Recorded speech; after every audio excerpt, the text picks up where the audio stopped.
नमस्कार आज्ञा मु अशोक कुमार साहू जिला प्रतिनिधि आवाज ओडिशार आमे वर्तमान केन्द्रापड़ा जिला पट्टामुंडी ब्लॉकर डामरपुर ग्राम पंचायत उपस्थित अच्छा ब्राह्मणी नदी में बन्या आसवा फल धोई अंचल चाष जमी जलमग्न होगा सहित गाँ रास्ता बुड़ी जाइए जातीयतार असुविधा सृष्टि होती 3-4 दिन हम धोई अंचल बुड़ी विभिन्न फसल नष्ट होती आसतु ए विषय चाषी भाई मान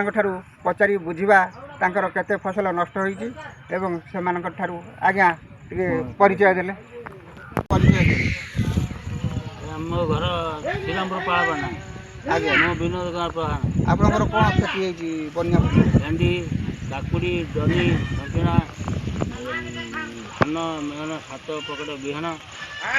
हाइलिंग धान करथु से नष्ट हो तली नष्ट परिया पत्र सब नष्ट परिया पत्र सब बन्या पानी भासी तुमिर एवं साप पूरा उत्पाद भयर बिलू को 3-4 दिन हम ये पानी माड़ी व्यापक पचिगला आज्ञा टे परिचय देले आज्ञा आपनकर कोन फसल नष्ट होई हमर भेंडी आ काकुड़ी जनी पानी भासुची 8 पकड़ तला पकड़ से उड़ी नष्ट सब देखु आज्ञा ये 3-4 दिन हम ये पानी माड़ी फसल बहुत नष्ट हो जाइए एवं चाष जमी नष्ट हो जाइए किंतु समस्त भय विषय कुमिर भय एवं साप भय कई बिल को जाऊना सब ये नष्ट हो जाइए आउ जड़े चाषी भाई पचारि बुझा आज्ञा टे परिचय दिखाँ नटवर पंडा श्रीरामपुर ग्राम पंचायत पाड़ापाना ग्राम आपनकर कौन बन्या पानी कौन बन्या ब्राह्मणी नदी जो बन्या आसवा द्वारा चाषी आम 5-6 पैकेट हाइलिंग धान बिहन पकईलु तली पकईलु से संपूर्ण गजा धोई होगला एवं पनीपरिया जहाँ लगेलु भेंडी बैगण कखारू इत्यादि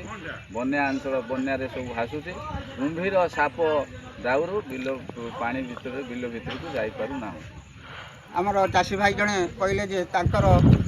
फसल सब बिलरे भासुची ए पर्यंत 3-4 दिन हम पानी रे चाष जमी भी नष्ट हो जाइए जहाँ तली पकईले सी भी सब नष्ट हो जाइए किंतु आउ जड़े चाषी भाई पचारि बुझा आप परिचय टे दिखाँ कहला तो तदई आम घर हूँ बिल्ली कणा चाषबास सब